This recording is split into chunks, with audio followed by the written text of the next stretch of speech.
Hi, I'm Dan Kaufman, and you're watching CrankMyChain two-way TV. This is going to be our last show of the season. Hopefully this thing will stop flapping around here. The Zed. Zed, good to see you, man. Right on. Glad you're in the room. Glad you're in town. And yeah, so this is it. Last show of the season.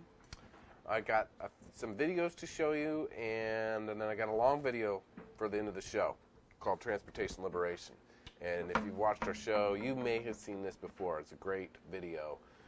So that's mostly what we're going to be working on today. Now let me make sure I got what I need here. All right. And I see Bob's in the room. Hey, Bob.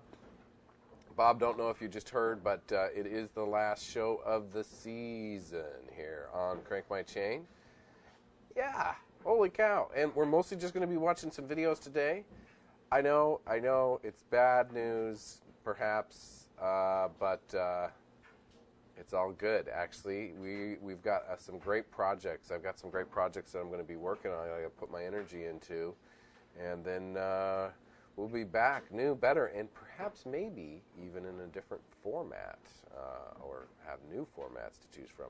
So anyway, I'm going to start off with a very funny little video, and hope you will like.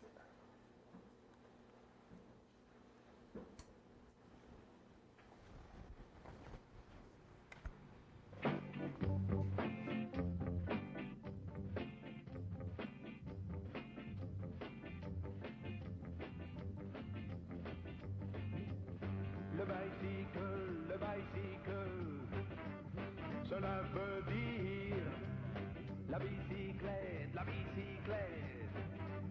En Amérique, tout le monde rit. Le bike, le bike, le bike, bike, bike, le bike, le bike, le bike, bike, bike.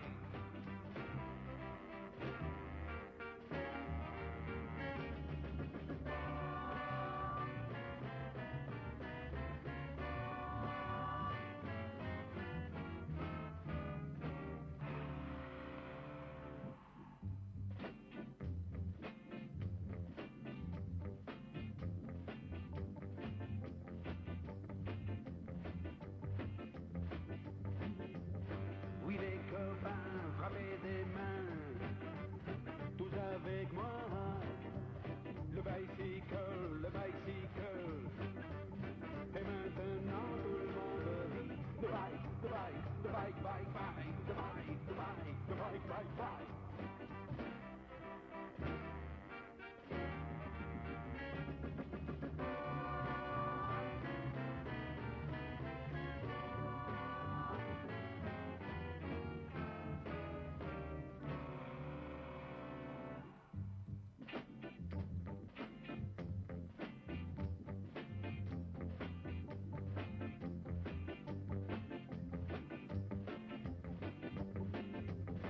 Et vous les gars, tous à la fois, dorénavant, le bicycle, on va le dire toujours comme ça. The bike, the bike, the bike, bike, bike, the bike, the bike, the bike, bike, bike. Encore plus fort les gars. The bike, the bike, the bike, bike, bike, the bike, the bike, the bike, bike, bike. Encore une fois, tous avec moi.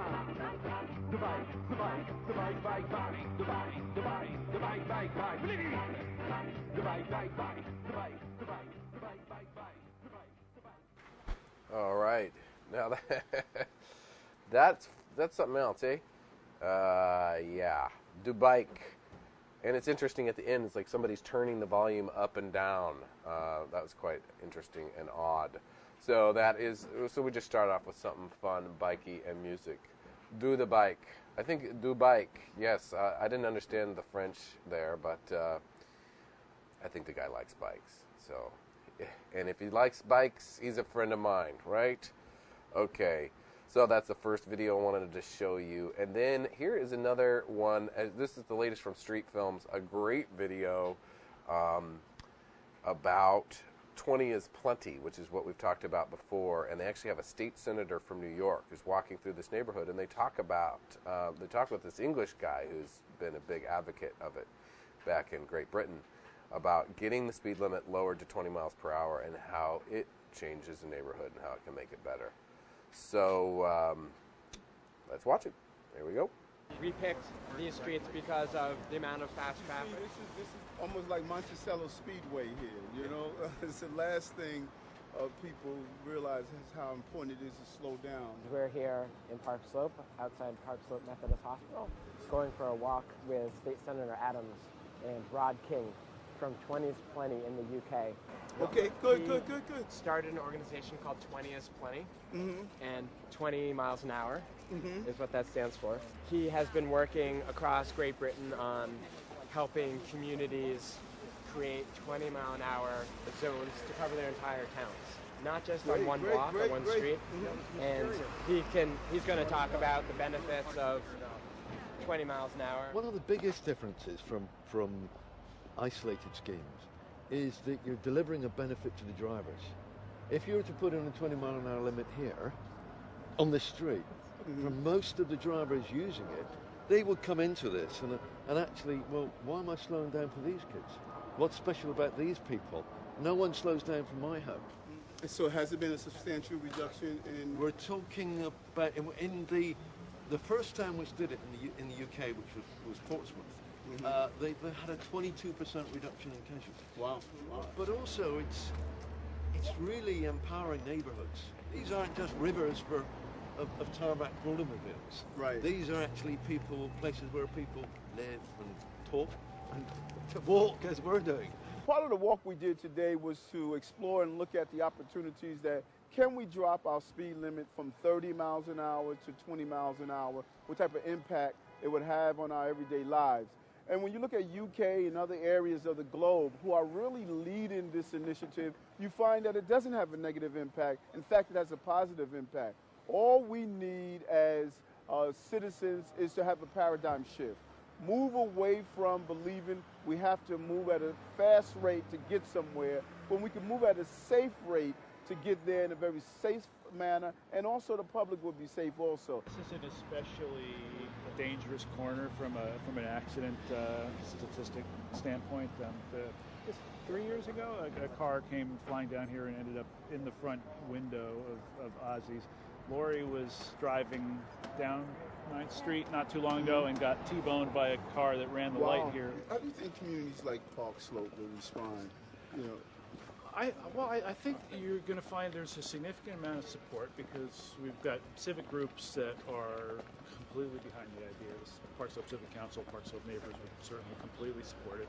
I think you'd get support from merchant organizations. You know, so we're just walking through the community seeing cats like you. All right. Thanks for making it safe. Okay. When you walk through a community, you get the opportunity to engage, to chat with different people, and to really get a good view of how cars are moving fast through our community. And you ask yourself, how does it look to a child? How does a child feel? Does a child feel as though his or her community is inviting, or is it intimidating? And the goal we should have, not only in government but as citizens, is always have a welcoming mat out to children, that this is a place that you are welcome to play, to learn, to explore, to experience. And you can't do it if you are in fear of any moment being struck by a vehicle. I think Senator Adams seemed to be receptive. One of the things that really struck me, and he came out with it himself, he said, you're really looking at a paradigm shift. And that really is what it is about. Looking at our streets in a different way than we've looked at them before. And if that's the way that Senator Adams and other politicians are thinking, then we're already thinking along the right lines about it here. We're thinking about how we can make these streets better places to be, rather than just thinking them as avenues for cars. And if we could do things like the express bus lanes and find a way to stabilize the cost of using public transportation, we got to stabilize the cost. It will encourage people to use it more than they do. People often ask me, why is this such a major issue? The universe we lived in yesteryears is not the universe we live in today. Our roads are not only for vehicles. They're for skateboarders, they're for bicyclists, they're for rollerbladers. We have now a street that is being used by alternative means and modes of transportation. I'm a Metro card carrier. I believe it's a great way of getting around, or the New York City bus system. But those who ride bikes or use other modes of transportation must feel that they are safely moving about in the city. All right, and I would agree with that 100%. It's interesting they brought in the senator, and I mean, he just gets it. And that's what we need, is the political will and the political understanding to make that happen. Streets, and I love how he said it, streets aren't just for vehicles, they're for rollerbladers, skateboarders. I mean, you figured he meant pedestrians and cyclists. No, rollerbladers, skateboarders, you know, roller skaters. What a concept, you know, that the streets would be for people to actually live in and enjoy, you know. So I love to see that video. I love to see what they're doing there at Street Films. That is great stuff. Be sure to go to streetfilms.com or .org. I'm not sure which. You'll find it. Google Street Films if you can't find it. It turns out I see some Zed put some statistics up here. Speeding killed more Oregonians than drunk driving, according to the 2008 Oregon Department of Transportation. That's an amazing statistic. So, and you know, speeding is something that, you know, I've caught myself doing. Right? We've got to think about this stuff. We need to lower our speeds. We need to obey the current speeds, and we need to lower the speeds, and we need to enforce speed limits. And I'm all in favor of electronic devices that will help people obey traffic lights and speeds. Speeding on a bicycle is dangerous too, but you're probably not going to kill anybody, except maybe yourself. And even then, not likely unless you run into a car. So let's see, I got a couple more videos. We're just banging through them here today. Let's see, my next video is, yes, Lady is the Boss. This is another humorous one. This is from a Kung Fu movie. It must be from the 80s. Well, enjoy. Here we go. Bicycle fight. Lady is the Boss. 带翔哥去看看。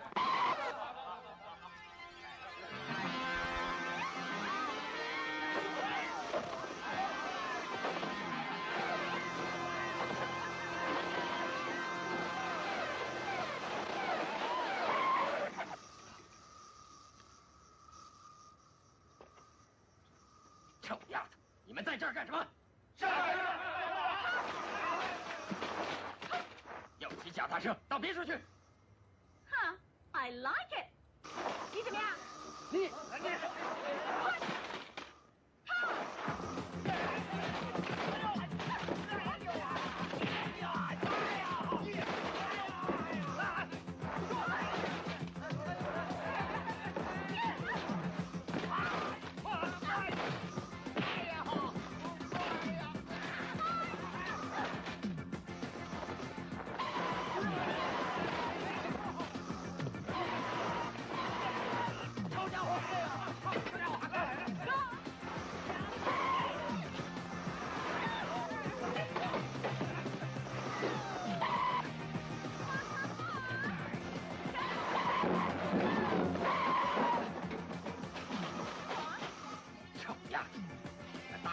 我的损失，现在是不是不算数？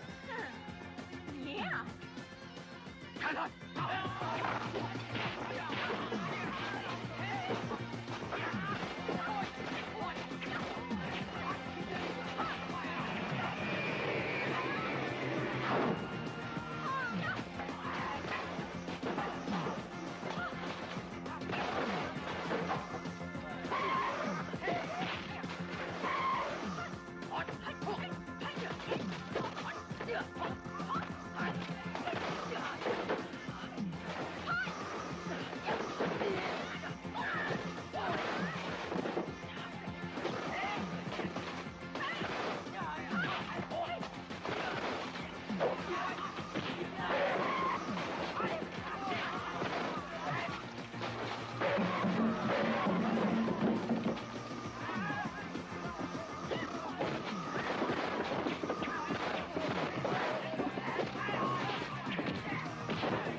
I especially, yeah, lady is the boss. I especially like the squealing. You know, when they pedaled really fast. So that was funny.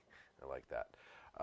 Lady is the Boss is the name of that. You can find it on YouTube, and the DVD is available, I believe, there at that website, noblebrothersproductions.org. So more good stuff in the humorous bike realm. It's fun to look backwards, right? And it's good to look forward too, of course, and that's what we're always doing here.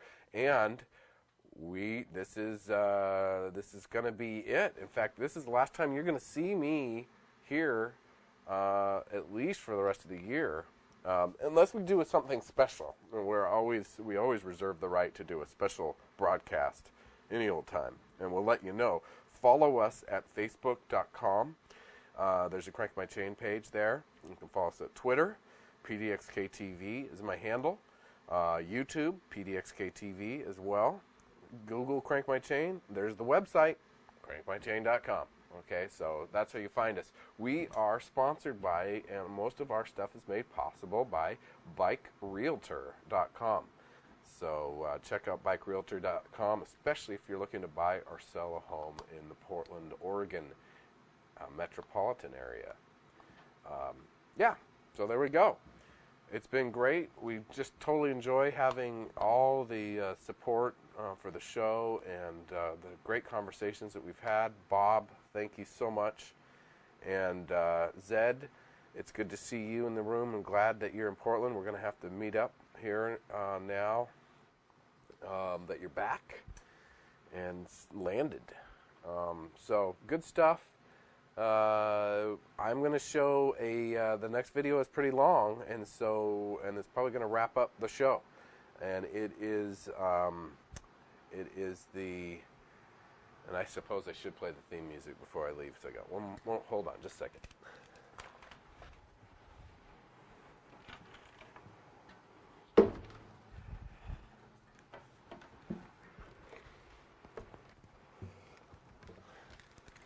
By the way, I hope everybody is staying warm, and if you've got any spare blankets or sleeping bags, they need them down at the shelters, because it is cold here in Portland, much colder than it normally gets. All right, so this is the theme song for the show, so I'm going to wrap it up with this and then show a video called Transportation Liberation, which I just think does a great job talking about our problems with automobiles and changing the paradigm. That's what this song's about, kind of a true story. I was stuck in a car, you were riding your bike. And with a two-wheel freedom, you get to go where you like. And you were looking out of sight. Let me tell you, when I get done with the stinking commute, tell you right now what I'm gonna do. Gonna get down the bike, gonna do what I like. Now I'm riding my bike and it feels so right. I got my old jeans on and they don't feel tight. Got the sun on my back and the breeze in my hair. Feels so good, yeah, I don't have a care. Yeah, I'm riding my bike. Here to do what I like. Used to think to go far, you had to have a car, 'cause that's what you are. Yeah, I saw it on TV, even Jan and Dean played it on guitar. But the phone is dead and gone, now we're moving on to a whole nother star. Yeah, I'm really going far, and I don't want a car.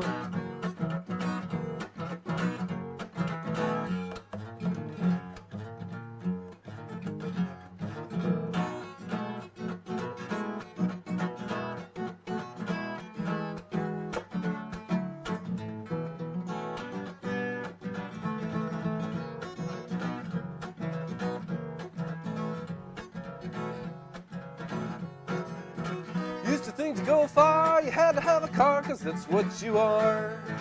Yeah, I saw it on TV, even Jan and Dean played it on guitar. But the phone is dead and gone, now we're moving on to a whole nother star. Yeah, I'm really going far, and I don't want a car. Now don't feel bad if I'm going slow. Tell you right now, it's the only way to go. You can wave to your friends and they'll say hello. Cars pass by, but they don't really know when you're riding your bike. Get to do what you like when you're riding your bike. Get to do what you like ride yourself down to a panda party Saturday night. I might just be able to do that, actually. Be good to see some of those old friends of mine.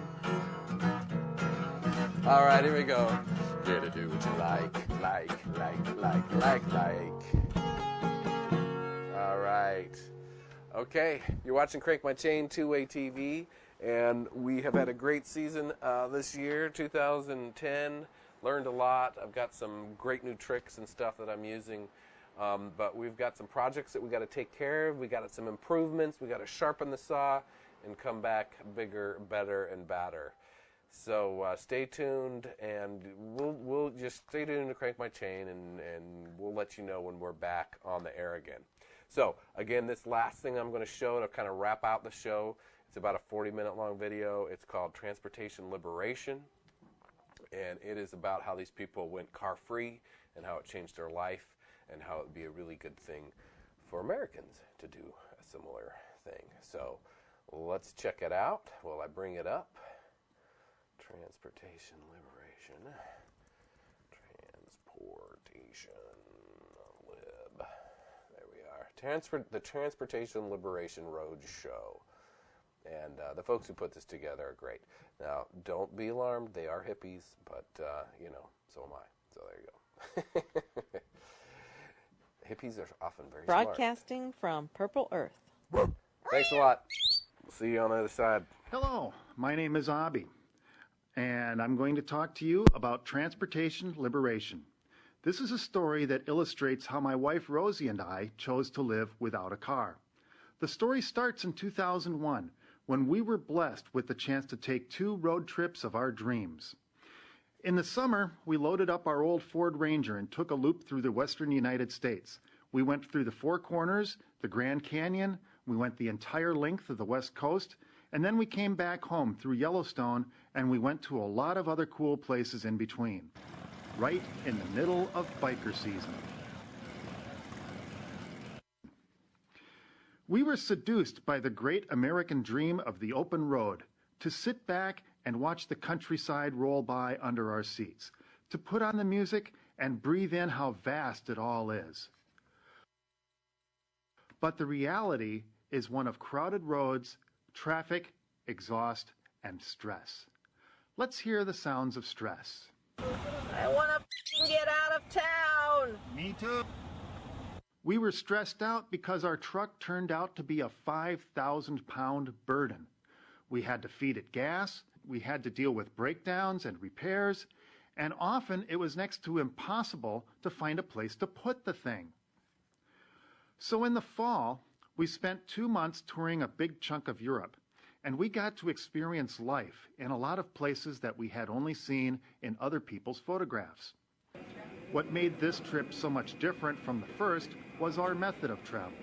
Yes, we had to fly to get across the pond and back, but the rest of our trip was spent living out of backpacks and riding on trains, and coaches, and ferries, and we made good use of public transit to get around in bigger cities.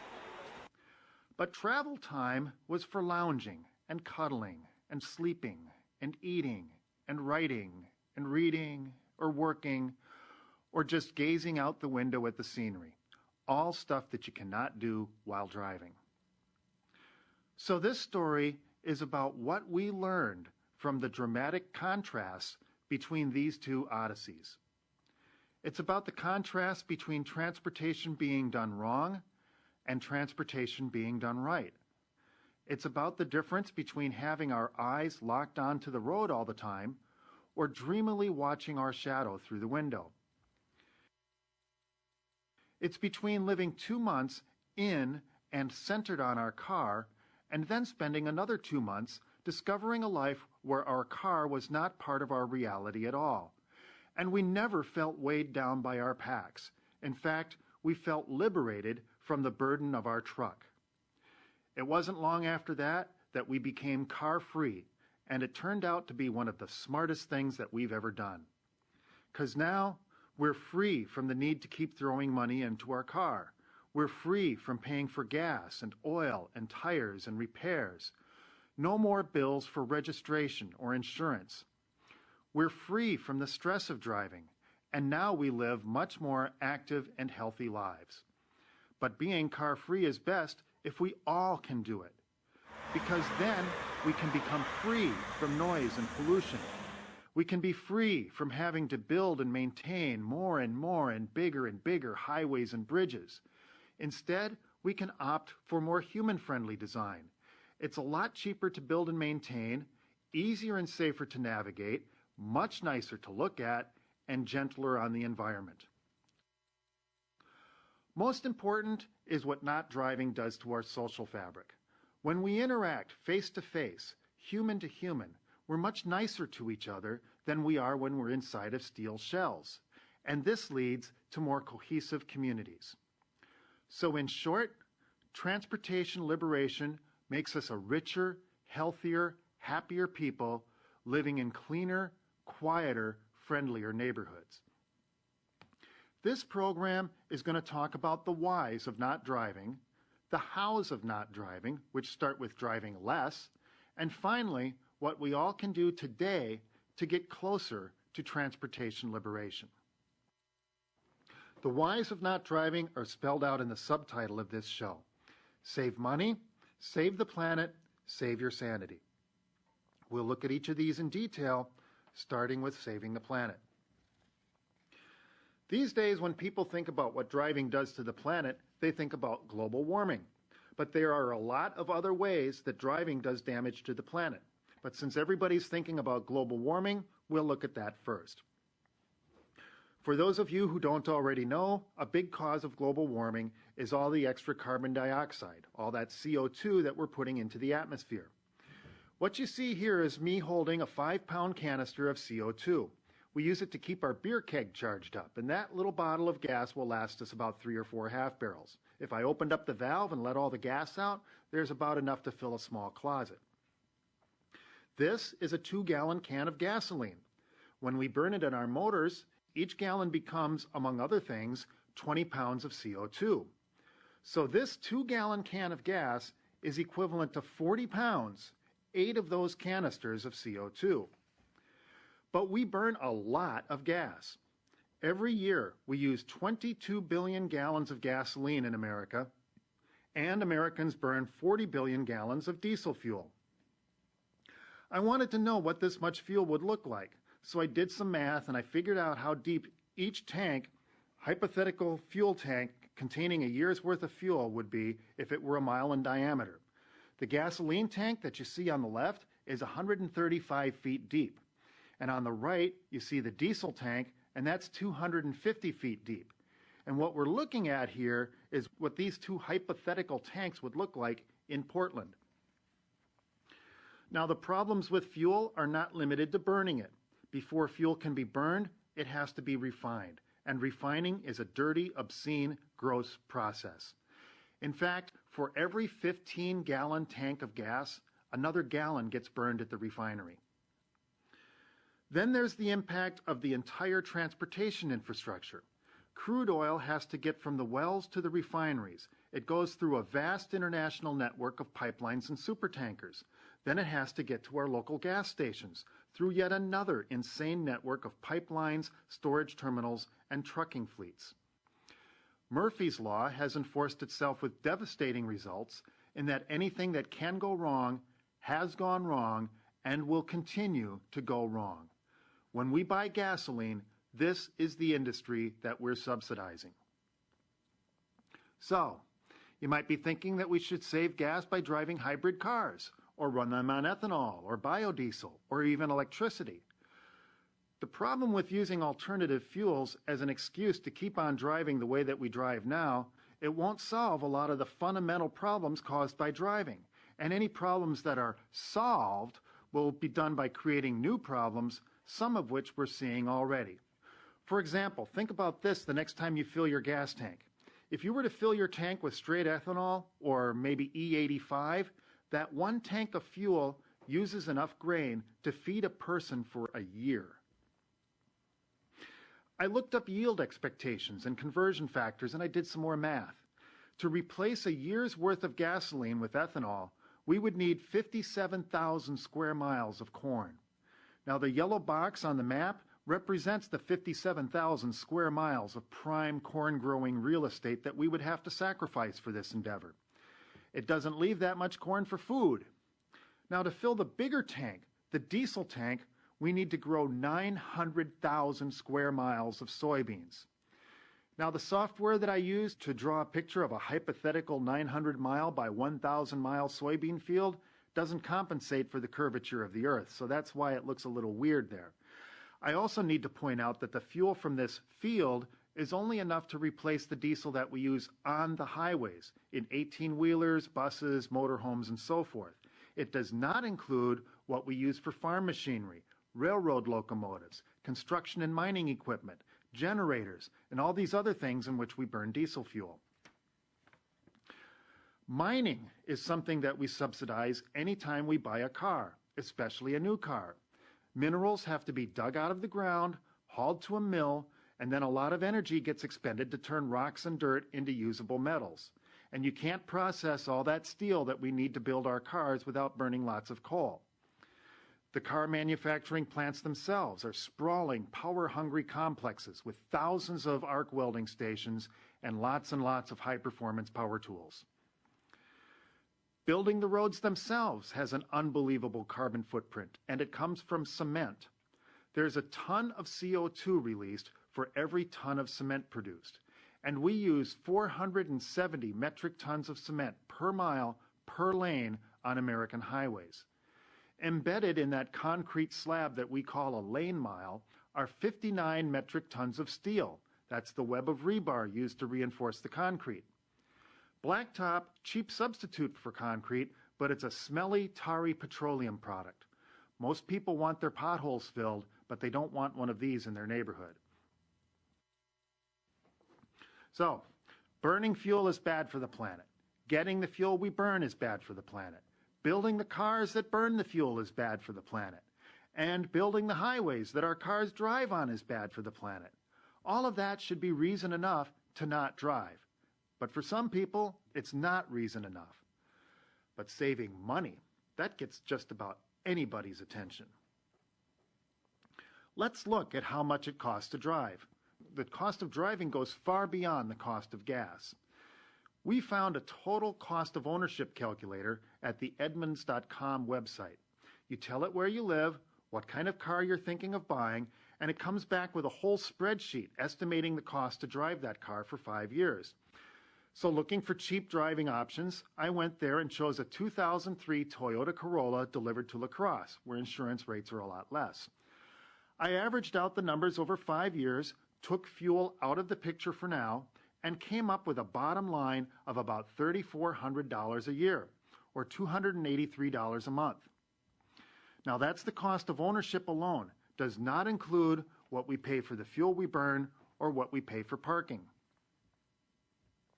If I were to drive that car 20 miles to work and back every day at 35 miles a gallon, your mileage may vary, it'll cost about $95 a month for gas.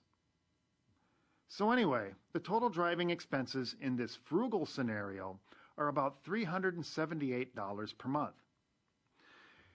And while we're talking about driving expenses, I have to mention parking. An average car is parked for 95% of its life, and we always have to pay for our parking in one way or another.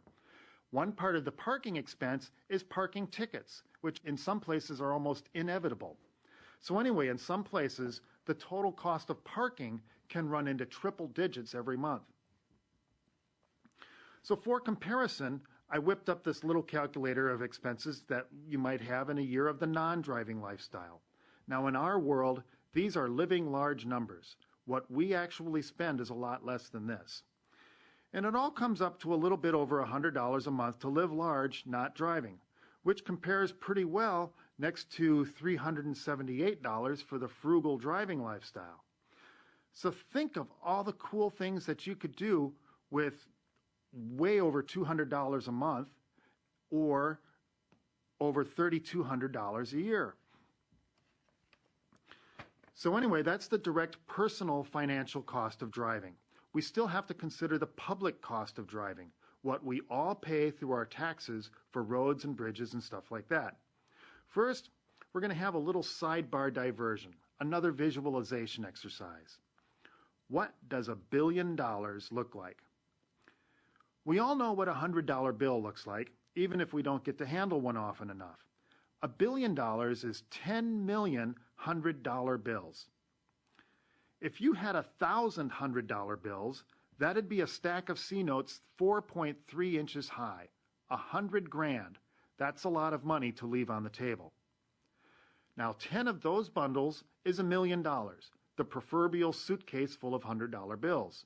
10 of those bundles, $10 million, a big trunk full of money.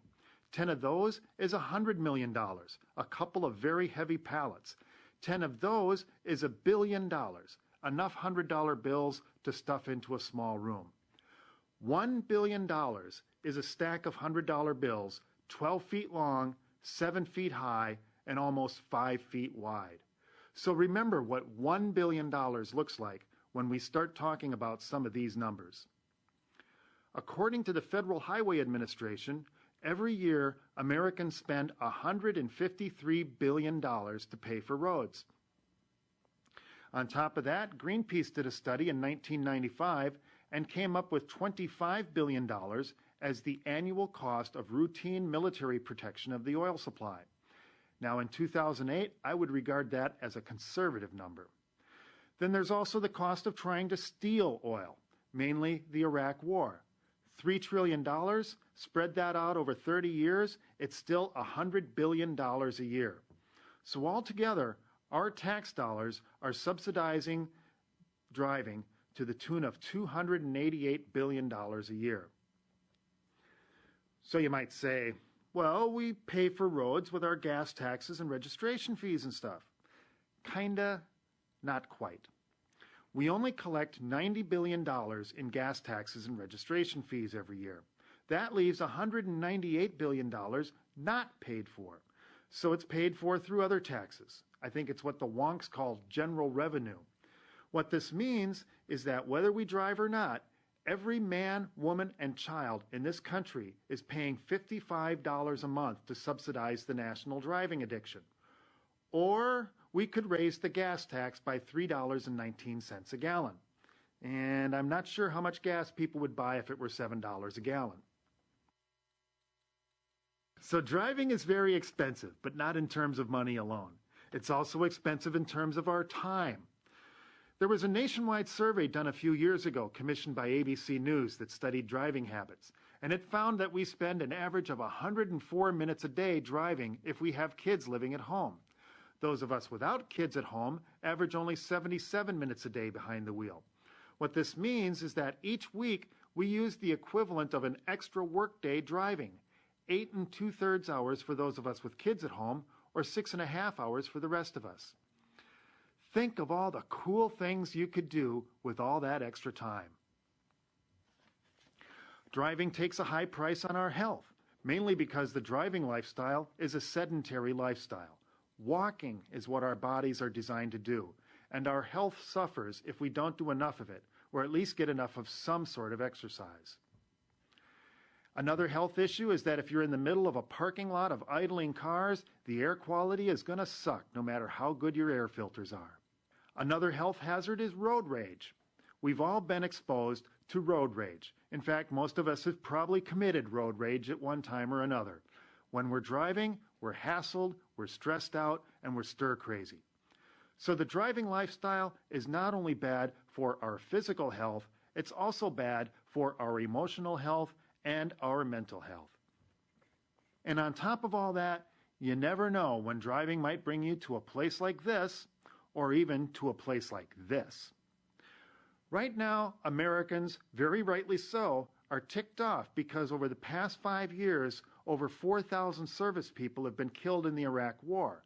But every year, 43,000 people are killed on our highways, and 2.7 million people are injured in crashes. So by not driving, we save the planet, we save money, we save time, we save our sanity, and we may even save our very lives. But how do we possibly function without driving? One thing that this question made me think of is this survey that we had to fill out for a conference we were registering for. And these surveys always ask, what little subtopics might be of interest to you. One that sort of jumped out at us and grabbed our attention was the history of the car-free movement. And I thought, come on, the history of the car-free movement is actually all of human history prior to 1900. Civilization thrived for thousands of years without cars. I learned how to live car-free from my grandmother, and I never even knew it until years after she was gone. My grandparents never owned a car in their lives, but they made out okay.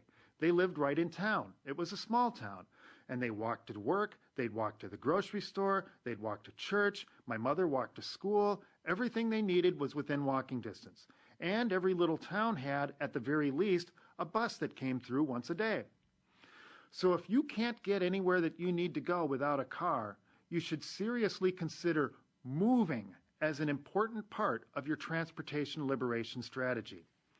In the meantime, every time you're about to embark on a drive, especially a short one, ask yourself, how can I get there without driving? Once you know how to get there without driving, you have a way to not drive, and you should not drive. So, how do we get there without driving? The most obvious answer is to walk, the first pillar of transportation liberation. Walking is how we've gotten around since the dawn of time, and we can cover a lot more territory on foot than we give ourselves credit for. Walking speed is about 3 or 4 miles an hour, so that means a mile is only 15 or 20 minutes. So I'd say it's fair to say that anything up to 1.5 miles is within reasonable walking distance. Nobody wants to hang out around traffic, so community planners need to make walking easy, and the places we walk have to be pleasant. If we can do that, then that'll encourage people to walk more, and we'll be healthier and happier as a society. Don't look tired We should look really fit. Exactly.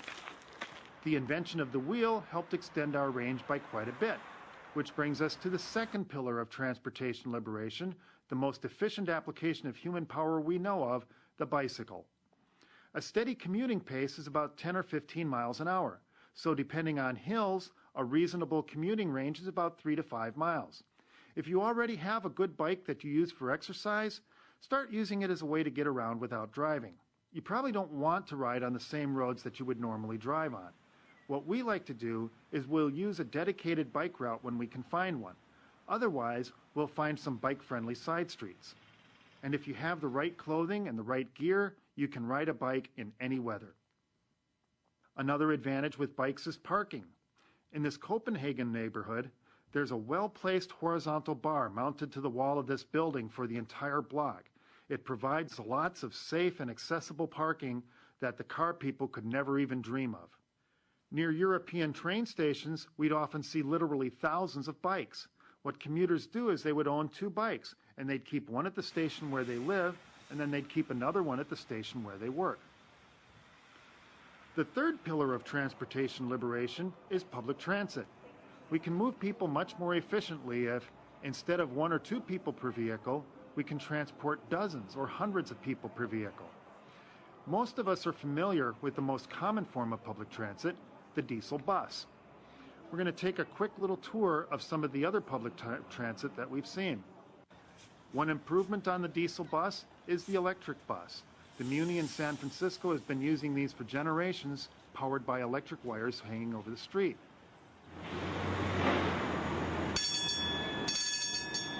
The next improvement is streetcars and trams. If you have a steel wheel running on a steel rail, it gives you a lot less rolling resistance than you have with a rubber wheel on asphalt.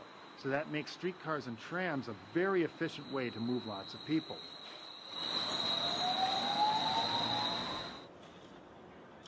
In San Francisco on Market Street, they've been running vintage streetcars up and down for years because it illustrates how this technology has been around for a long time. They even used to pull them with horses.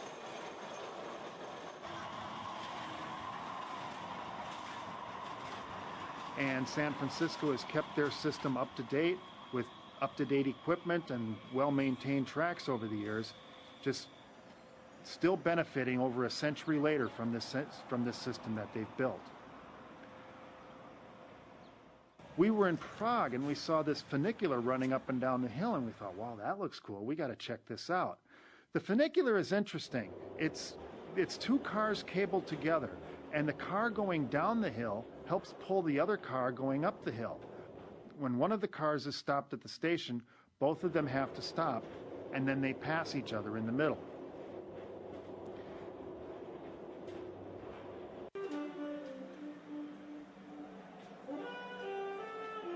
This is at the BART station in Berkeley, California, and it shows how you can take your bike onto the train. What you have to do is you bring your bike inside the gate and park it in there, and then you have to go back out through the gate and walk through the turnstile with your ticket, and then go back and get your bike and wait for your train down on the platform. When I first started using this, it was $2 for your lifetime, and I'm told that it's free now to get a bike pass for the BART.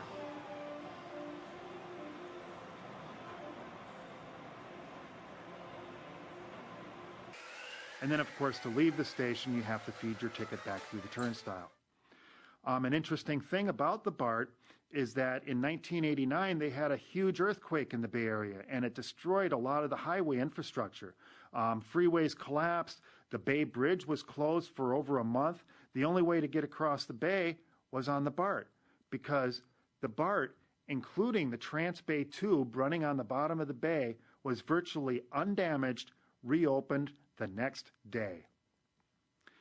And finally, we have to hand it to the Swiss, because they're able to get people anywhere they need to go with public transportation in a very topographically challenging country. So eventually you might get to the point that you don't need your car very often at all anymore. And that's the point that you can sell it and truly become car-free. But that doesn't mean that you're doomed to a life of sitting still.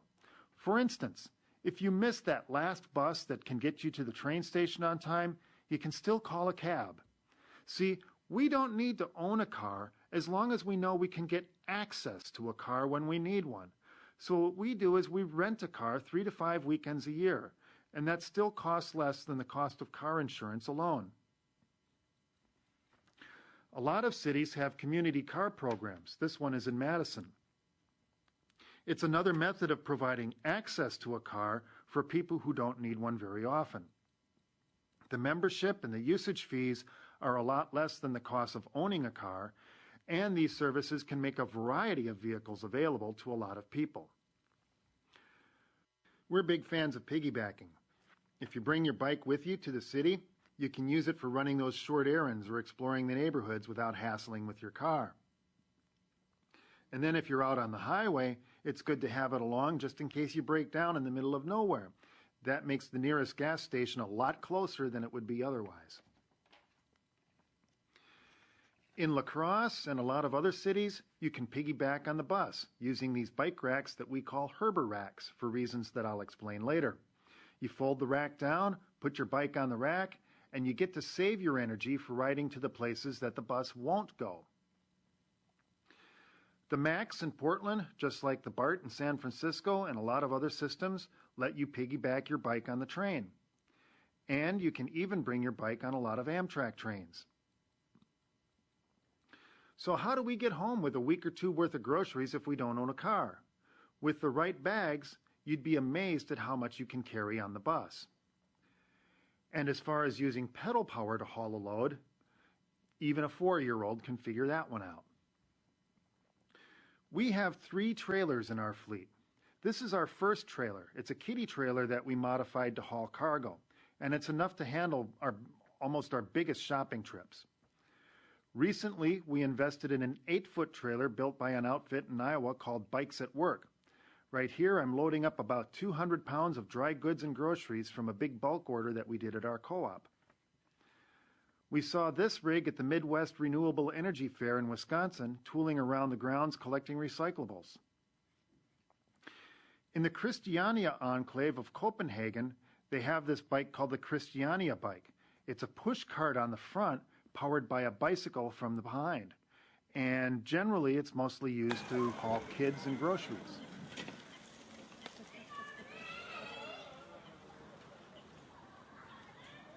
You can get these covers for them. It makes them look like a little covered wagon, but it keeps your kids dry and it keeps your groceries dry. Now, as for long distance traveling, we prefer to travel by train. It's much faster than driving, much more comfortable, less of a hassle than flying, nowhere near as claustrophobic as riding a bus, and in most cities, the station is right in the heart of downtown. The cool thing about the train is that you don't see signage and billboards screaming at you when you look out the window. Sometimes you're looking at back alleys or industrial zones, but other times you get this absolutely stunning scenery right in your face. The other thing is that you're always moving. When you're eating, you're moving. When you're sleeping, you're moving. When you're going to the bathroom, you're moving. I mean, we just love trains because they're so energy efficient and stress-free. Driving is an addiction in many ways. So for those of you who are still dependent, still addicted to driving, I'm going to suggest a 4-step program for your driving addiction. The 4 steps toward transportation liberation are: drive less. Start transitioning to the alternatives to driving. Try them out, get to learn them, use them more often. Reduce and eliminate your dependence on driving. And then once you've eliminated your dependence on driving, you can sell your car. So, if you're car dependent, if you're a driving addict, your first step toward transportation liberation is to drive less. And that's not as hard as you might think. I was once part of an intentional community with 30 members, and even though we lived 60 miles from the nearest city, I think collectively we drove less than 30 random people chosen from mainstream society, because we only drove the van into town once a week to get a week's worth of supplies for 30 people. Now contrast that with the typical American habit of driving to the Quickie Mart constantly for every little thing. If the nearest bus stop or the nearest train station is too far away to walk or bike to it, then you can still start to drive less by driving only as far as the nearest transit connection, which will often be a park and ride.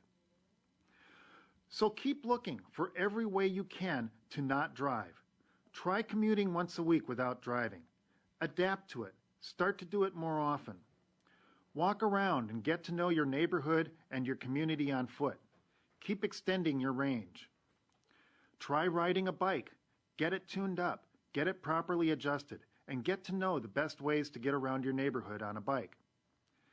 Get your local transit map or bus map. Get the schedules for the buses or trains that run through your neighborhood and to the places that you need to go. Learn how to read these maps and schedules. In most cities, you can get a PDF of maps and schedules online. Once you have the maps and the schedules, you can plan your trip and take it. Find out how car dependent you are by asking yourself what-if questions. What happens if your car breaks down? What happens if it gets towed? What happens if it gets stolen? What if gas goes up another $3 a gallon? Will it cut your legs out from under you, or can you still do what you need to do without missing a beat? If you're addicted to driving, keep resisting that addiction by finding ways to not drive, even if it means moving. Now, when it comes to not driving, there are limits on how much we can get done with our own initiative. We are going to need a lot of help from City Hall and all the other cathedrals of government. Our message to them: we shouldn't have to drive. Please make it easier for us to not drive. If we can make friends at City Hall, they can help us with the little things like traffic calming to make the neighborhoods more human-friendly. They can help by designing and installing bike routes like this one in Copenhagen, where they put in an extra curb to protect the bike lane from the cars and trucks. In fact, the motorized traffic in Denmark seems rather sparse. We're told that this is because car ownership is expensive since it's so heavily taxed. Actually, it's just not heavily subsidized the way it is here. In Montreal, they built a network of bicycle highways by sacrificing traffic lanes or parking lanes. It gives the cyclists a relatively fast and unobstructed route through the city, and as a bonus, it calms the traffic around this park, being that they've taken a lane away. One problem with biking is that it's hard to trigger a traffic light. So in Boulder, Colorado, they solved that problem by giving the bike lane its own trigger. Driving addicts will complain, but we must devote more resources to building human-friendly communities where nobody needs to drive. Because when no one is driving, we won't need the roads to drive on. Then we can give the streets back to the people. One thing that always amazes us is how American Main Street business owners resist converting their streets to car-free zones. But then everywhere we go, we find the car-free places mobbed with people, walking up and down the streets, seeing and greeting each other, and all along the way, spending all kinds of money that American businesses just seem to be so afraid of. So the help we need from City Hall and from all of our government leaders and staff is to shift the point of view from which we design our communities. We must discourage driving and encourage not driving, and that can be done through the right engineering and the right tax policy. We have to keep evangelizing this vision to our transportation planners, the vision of how we can turn our communities into great places to live without the need to drive. As far as long-distance transportation policy is concerned, let's just say that we need a lot fewer of these and a lot more of these.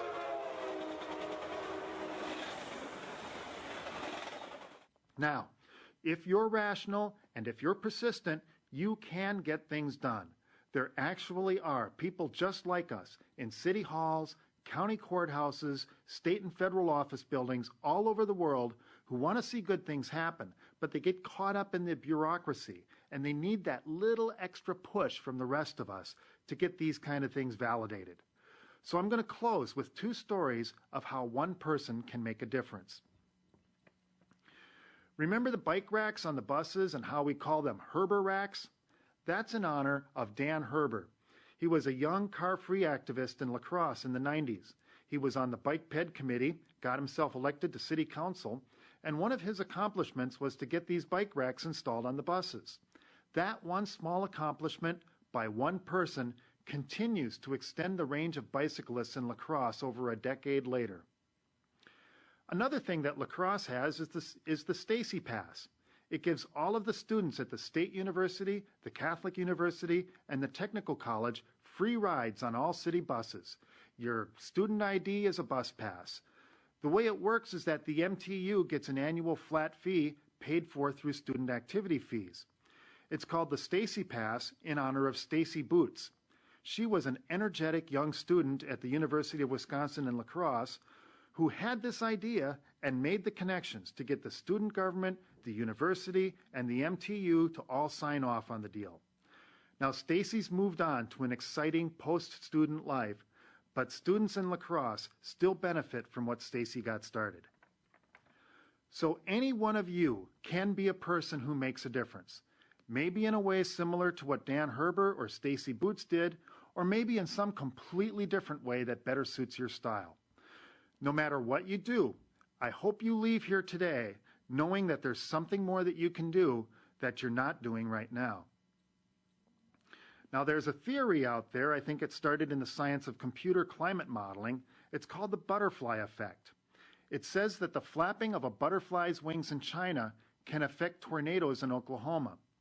The point is that what may seem like the smallest and most insignificant of actions can have powerful reverberations. So even if you think your own personal effort is meaningless, a little can do a lot, especially if there are millions making the same effort. We all need to keep looking for ways to do more, to become more liberated, because we need to do a lot. Transportation liberation has transformed our lives. Not being car dependent has saved us thousands of dollars every year. Not owning a car at all has saved us hundreds more. We get more exercise, we deal with less stress, and we're just convinced that this way of life may add decades to our lives. And we're sure that transportation liberation can improve your life as well. And that's why we're here, to evangelize the transportation liberation lifestyle. So thanks for watching, and any questions, send them to www.purplearth.net. Thank you.